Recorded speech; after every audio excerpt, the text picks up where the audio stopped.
Comment garder son mec amoureux? Bonjour à tous et à toutes, d'ailleurs à toutes plutôt, c'est Fabrice Julien, coach et auteur, expert en séduction, et dans cette vidéo on va parler de comment garder son mec amoureux en 5 astuces. La première astuce, c'est ce que j'appelle surprise vs routine.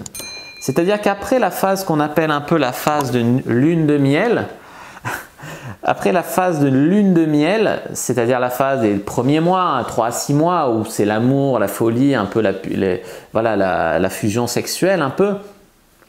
Après, c'est bien de changer les habitudes, pas aller toujours dans les mêmes restos, pas regarder toujours, manger toujours la même chose, changer des trucs pour que votre relation garde du piment. Faire des petites surprises, des petits cadeaux, changer de rythme, faire des trucs qui sortent du commun en fait avec votre mec. Pour que, alors la routine, c'est un côté sécurisant et qui permet de se projeter, mais que la routine, on s'emmerde et c'est pas possible. Donc il faut un petit peu, voilà, hop, tac, encéphalogramme, pas totalement plat. Le problème avec la routine, c'est qu'on s'habitue. C'est-à-dire que tu peux être une meuf super sympa, tu peux être une meuf un peu mignonne. Avec la routine, on va revoir que après que la phase de lune de miel elle est passée, on va voir que les trucs qui énervent, que les petits défauts physiques. Le petit tic de langage, la petite habitude qui fait que tu es un peu sale. Ou voilà, on verra plus que le petit défaut. Et donc c'est pour ça qu'il ne faut pas tomber dans la totale routine pour éviter. Parce qu'on a tous des petits défauts. Je veux dire, personne n'est parfait. Donc c'est pour ça que ça permettra de garder votre mec amoureux. En 2, avoir du désir pour l'autre.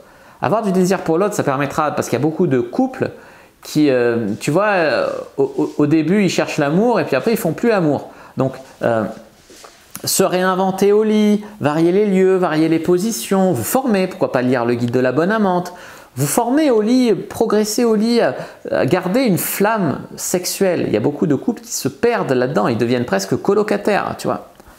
En 3, garder sa liberté, son univers, garder votre propre espace, votre jardin secret et lui laisser aussi de l'espace. Parfois, voyez que vos amis, parfois, voyez que votre famille toute seule, et parfois à 2, bien sûr.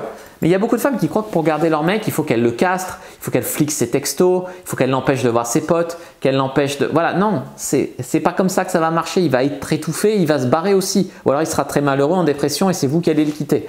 Donc ça, voilà. Astuce numéro 4.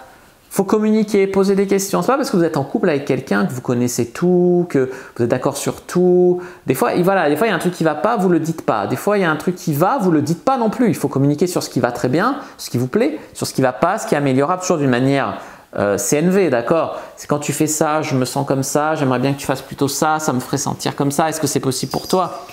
D'accord? Voilà, c'est pas je t'agresse, je suis agressive, voilà, non, je fais du chantage, non, ça non.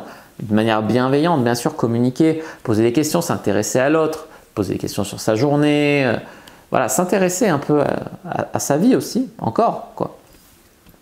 En 5, le complimenter, le valoriser. Ça, c'est un des trucs que beaucoup de femmes oublient de faire. C'est-à-dire qu'au bout d'un moment, elles ne disent plus au mec qu'il est beau, elles ne disent plus au mec qu'elle le trouve fort quand il change une ampoule, elles ne disent plus au mec « Ah bravo, tu as fait chauffer le poulet, tu es vraiment un génie, tu as fait cuire du riz, waouh, bravo !» Enfin, nous les mecs, c'est important pour nous. Vous aimez au quotidien, on vous dit qu'on vous trouve belle, encore et tout. Et bien vous aussi, vous devriez complimenter le mec pour le garder. Occupez-vous de lui. Il y a des femmes, elles sont là « Mais je ne suis pas une femme de ménage, je suis pas… » Ok, mais c'est à 2, d'accord, mais de temps en temps… Préparez-lui un bon truc à manger, faites-lui un câlin, occupez-vous un peu de lui, occupez-vous un peu de la maison. Voilà, essayez pas d'être la femme totalement indépendante qui s'occupe de rien avec l'homme au foyer, quoi. Voilà, ça à un moment, il va péter un plomb.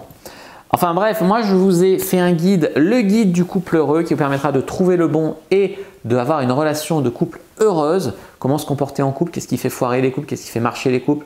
Vraiment, je vous oriente vers le livre Le guide du couple heureux que j'ai écrit et qui va vraiment vous aider. N'hésitez pas à mettre un like sous la vidéo si ça vous a plu, à commenter si vous avez des questions, je répondrai avec grand plaisir. Vous abonner à la chaîne, activer la cloche pour ne pas rater les prochaines vidéos, me suivre sur les réseaux sociaux, Instagram, Twitter, Facebook. Rejoignez, vous pouvez la communauté de Cyprine sur Facebook pour venir rejoindre d'autres personnes qui, comme vous, hommes et femmes, s'intéressent à la séduction et à la sexualité. Et téléchargez votre guide offert « Comment exciter un homme sans passer pour une fille facile » dans la description de la vidéo. Moi, je vous dis à bientôt et que le dieu de la séduction soit avec vous les amis. Et de la sexualité aussi.